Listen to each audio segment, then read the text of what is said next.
Hey everybody, welcome back to One Mic, and today I'm here to talk about Season 1, Episode 9 of Showtime and Paramount Plus's Dexter Resurrection, entitled Touched by an Angel. And wow, man, this one had everything. Suspense, betrayal, old enemies closing in, and Dexter once again slipping through the cracks even as the walls close tighter on him. Let's just dive into talking about this one.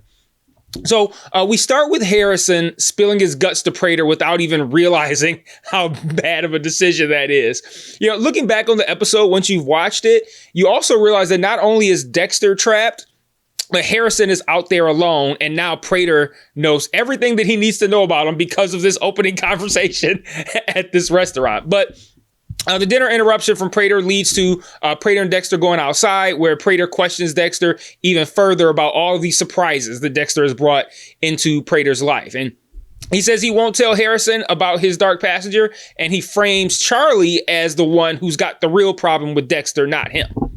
Also, someone, I had no idea who, is watching and taking pictures of this meeting on their phone. Spoiler alert, it was Batista. And the hunt continues when Batista really does tail Dexter and Harrison out of the restaurant.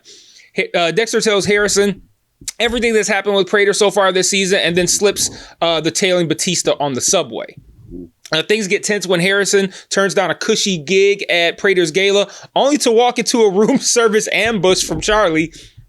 She locks the door and digs into his family history, forcing Harrison to admit the truth. Dexter walking away when he was young, and Harrison taking his mom's last name.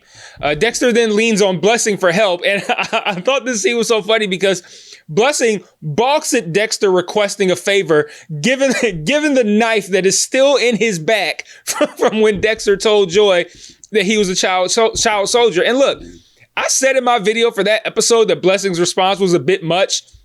How was Dexter supposed to know that Joy didn't know that? Then, to prove me right, that Blessing overreacted, Dexter apologizes and instantly all is forgiven. And Blessing's like, what can I do for you? Ask me anything. Like, I don't know if that's proof that Blessing overreacted or if it's proof that he's emotionally volatile, like a serial killer called the Ripper might be. I don't know. Tell me in the comments who you think the Ripper is. Maybe that's not even a thing that's supposed to be some sort of big reveal, but Charley's been thrown out there. Blessing's been thrown out there. Prater's been thrown out there. Trinity Killer's son has been thrown out there. Like, let me know who you think it is. I really like the idea that it might be Blessing, but part of me wants to say Blessing is too nice to be a serial killer, and then on a show about Dexter. But anyway, Dexter breaks into Charley's place and discovers that not only has she stolen Harrison's prints, but that she has a dying mother in her home as well. And then cue Harry gassing Dexter up to kill Charley's mom. Like, ooh, she got a sick mom. We got to kill that bitch. But Dexter has a better idea. He goes full dark passenger, Red's dark passenger, not his, on Charley. And Charley reveals that she's been doing Prater's bidding all along, which wasn't a particularly shocking reveal, but it is interesting that she was instructed in every detail, right down to how she placed the gun on the table in front of Harrison during their conversation. She also reveals that Prater is running the same game on her that he's running on that one girl. I think her name was Vivian or whoever, who forgot to put the ramp in at the gala stage. You know, the whole thing of hanging the health of the loved one. Oh, how's your sick relative that I'm helping take care of? Like, it's such a shitty move, but he's doing that to her too. So Dexter recalibrates. He told Prater to stay away from Harrison at the restaurant. Prater's already broken that promise. So now Charley's not the real problem. Prater is. Meanwhile, Claudette calls Batista in. Batista once again lays out everything. Dexter's charm, the way he manipulates people, the way he wriggles out of accountability all the time. And here's the brilliance of this subplot. Of course, we know Batista's absolutely right about everything. He's got the whole picture.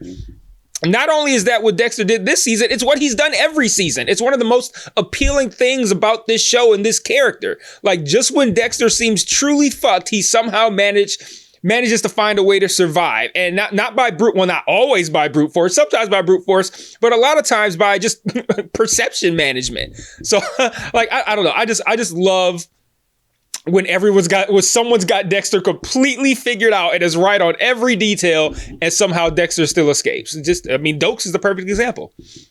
But instead of finally solving the Bay Harbor Butcher case, Batista is told that Quinn informed Claudette and her partner that Batista's retired, so they take his badge. On his way out, Batista spots Prater's face on a poster for the gala, which helps him learn who the guy is that Dexter was talking to outside the restaurant. And I thought this was like another little sharp piece of writing here, because of course that flyer would be there because the gala is for injured NYPD officers. So it's plausible that Batista would see it. And I like how they set that up for him to be able to identify who Prater was. I'm sitting there like, he don't even know who this guy is. And I said, man, these writers are stacking the dominoes, man. But back at home, Dexter finds Harrison making out with Gigi on his couch, and the writers drop some funny little beats here, like Gigi joking about Blessing having everything in his car. I think the implication was that he even had condoms. And then Dexter awkwardly hands over condoms to Harrison when they plan to go back to Gigi's place. Well, Dexter does everything awkwardly, except kill. He's pretty smooth with that. But listen, I can't shake the feeling that Gigi's hiding something darker, like maybe even some killer tendencies of her own. Like, her appearance was too convenient, and she's gotten too close to Harrison too fast. Like, I do wonder if she's like working Harrison. Like, I don't know, maybe she's the Ripper, and that's how she's got nerve damage in her arm or something. I don't know, but something about Gigi and her quick appearance and how in she's gotten and how everyone isn't looking at her makes me think there's something going on with Gigi too. So I've just added a fifth person that could be the Ripper. Maybe it's the girl that Harrison's fucking. Anyway, I just can't shake that she's more than just a mere love interest. I also chuckled at the extended explanation for the word spatter after all of the controversy surrounding that terminology right here on this channel. But then we get to the heavy stuff. So Charley reports back to Prater, who continues his, I'll take care of you because I own your weakness routine, first with her mother and now with her guilt.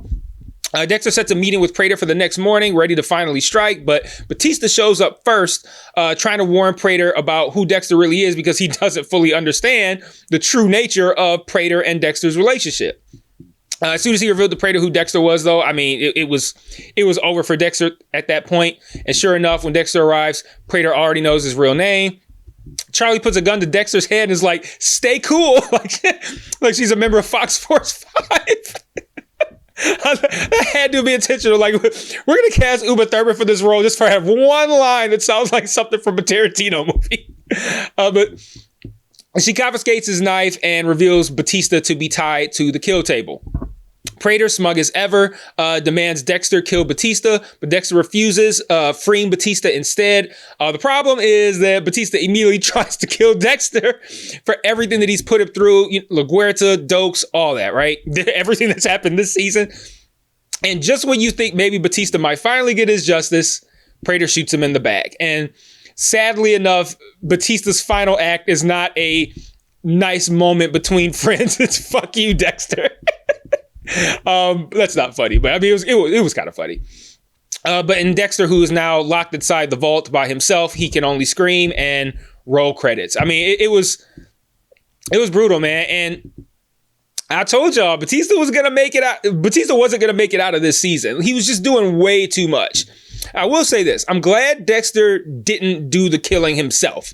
Like, I knew for sure that Batista was going to die, but I'm just sitting there like, no way Dexter does this. Like, it would have felt like a betrayal to who Dexter is to kill his friend so that he could further bond with Prater. So I'm glad Prater is the one that ended up doing it. But man, rest in peace to one of my all-time favorite supporting characters, man. Batista, absolutely loved over here. So this was yet another great episode. This season has escalated perfectly, each step raising the stakes without rushing the payoff. The writing is sharp, the suspense is relentless, and the Batista arc has been one of my favorites. A man who saw the truth too clearly and paid the price for it. With one episode left, the finale has everything set for a knockout. Assuming they don't completely botch the landing, Dexter Resurrection has been a true comeback story for this franchise. Suspenseful, funny, well-written, full of smart twists. It's starting to feel like the perfect ending for this character, but the show has been such a rousing success. I feel like I don't know what the watch numbers are, but I know the reception has been great. And it's been so great that I'm sure Showtime will probably recklessly pump out another season to ruin the show's legacy for a few more dollars. But man, if they ended it here, assuming they knock out this last episode, like it'd be the perfect ending for this show. But hey, I mean that's one thing I'm hoping to be wrong on, that they're gonna spit out another season just to make some bucks. So I'll see you guys next week for the finale. Let me know what you thought in the comments. Like the channel, subscribe, share to your social media, join the Discord, and until next time, peace.